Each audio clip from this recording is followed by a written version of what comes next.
तिक्खुतो आयाहीणं पायाहीणं करेमि वन्दामि णमंसामि सत्कारेमि सम्मानेमि कल्याणं मङ्गलं देवयं चेयं पज्वास्सामि मथेण वन्दामि। सादर जय जिनेन्द्र। अभी आपने गुरु वंदन सूत्र यानी तिक्खुतो का पाठ का श्रवण किया। इस तिक्खुतो के पाठ का भावार्थ क्या है और इससे संबंधित विभिन्न प्रश्न और उनके उत्तर क्या क्या है, आज के इस वीडियो में हम उसकी बात करेंगे। आइए प्रारंभ करते हैं हम भावार्थ से। इसका भावार्थ है, हे पूज्य, दोनों हाथ जोड़कर दाहिनी ओर से 3 बार प्रदक्षिणा करता हूँ। आपका गुणग्राम स्तुति करता हूँ। पंचांग यानी 2 हाथ, 2 घुटने और 1 मस्तक, ये 5 अंग नमाकर आपको नमस्कार करता हूँ। आपका सत्कार करता हूँ, आपको सम्मान देता हूँ। आप कल्याण रूप है, मंगल रूप है, आप धर्मदेव स्वरूप है, ज्ञानवंत है, आपका मन को प्रशस्त बनाने वाले हैं। ऐसे आप गुरु महाराज की परिउपासना सेवा करता हूँ और मस्तक नमाकर आपको वंदन करता हूँ। गुरु वंदन सूत्र यानी तिक्खुतो के पाठ से संबंधित कुछ महत्वपूर्ण शंका समाधान प्रश्नोत्तर के माध्यम से संकलन करते हुए आपके बीच रख रहा हूँ। आदक्षिण प्रदक्षिणा किसे कहते हैं?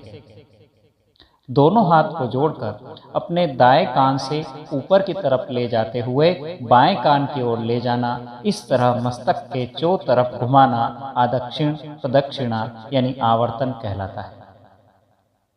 आदक्षिण प्रदक्षिणा 3 बार क्यों की जाती है? मन, वचन और काया से वंदनीय की उपासना करने के लिए 3 बार आदक्षिण प्रदक्षिणा की जाती है। वंदना 3 बार क्यों की जाती है? वंदनीय में रहे यानी जिसको हम वंदना कर रहे हैं उसमें रहे ज्ञान, दर्शन और चारित्र, इन 3 गुणों की प्राप्ति के लिए वंदना 3 बार की जाती है। सत्कार किसे कहते हैं? अरहंत यानी अरिहंत भगवान आदि की स्तुति करना, उनका स्वागत करना, उन्हें वस्त्र, पात्र आदि देना सत्कार कहलाता है। सम्मान किसे कहते हैं? अरहंत यानी अरिहंत देव आदि को बड़ा मानना, उन्हें ऊंचा आसन देना, हृदय में उनके प्रति भक्ति भाव और बहुमान होना सम्मान कहलाता है। परिउपासना कितने प्रकार की होती है? परिउपासना 3 प्रकार की होती है। पहली है नम्र आसन से सुनने की इच्छा सहित वंदनीय के सम्मुख हाथ जोड़कर बैठना यानी कायिक परिउपासना। दूसरी है उनके उपदेश के वचनों का वाणी द्वारा सत्कार करते हुए समर्थन करना यानी वाचिक परिउपासना।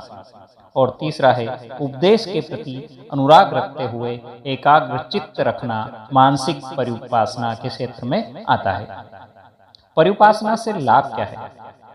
शुद्ध चरित्र पालने वाले श्रमण निर्ग्रंथों की परिउपासना करने से अशुभ कर्मों की निर्जरा और महान पुण्यों का उपार्जन होता है। पंचांग कौन कौन से हैं? 2 घुटने, 2 हाथ और मस्तक, ये 5 मिलाकर पंचांग की श्रेणी में आते हैं। वंदना कितने प्रकार की होती है? वंदना 3 प्रकार की होती है। पहली है सामान्य, जिसे जघन्य वंदना कहते हैं। दूसरी है मध्यम और तीसरी उत्कृष्ट। सामान्य यानी जघन्य वंदना कौन सी है? जब हम गुरु महाराज की सेवा में जाते हैं तो मथेण वंदामि कहते हुए हाथ जोड़कर झुकते हैं। ये सामान्य यानी जघन्य वंदना की श्रेणी में आता है, क्योंकि यह संक्षिप्त वंदना है। मध्यम वंदना कौन सी है?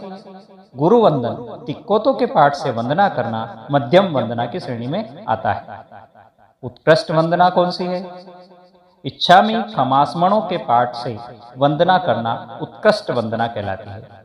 यह मात्र उभय काल यानी प्रतिक्रमण में ही की जाती है। संत सतियों के पास जाते समय किन किन बातों का ध्यान रखना चाहिए? संत सतियों के पास जाते समय मुख्य 5 बातों का ध्यान रखना चाहिए।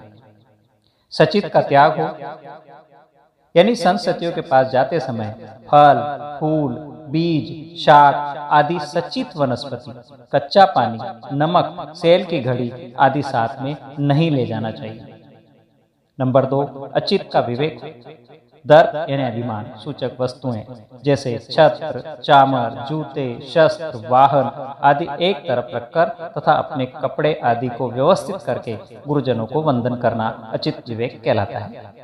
तीसरा है उत्तरासन। मुंहपत्ती अथवा मुंहपत्ती सरी का ही कोई अन्य वस्त्र जिससे पूर्ण यत्ना हो सके मुंह पर रखकर ही बोलना चाहिए, क्योंकि गुरुजनों के सामने खुले मुंह नहीं बोलना चाहिए। इसलिए यत्ना के लिए कोई उपयुक्त साधन मुख पर अवश्य रखना चाहिए। चौथा अंजलि करना।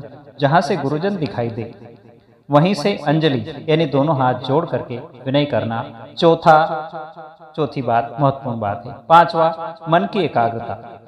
संसार के सब प्रपंच और पाप कार्यों से मन हटाकर गुरुजन जो फरमाते हैं उस तरफ चित्त की एकाग्रता रखकर सुनना।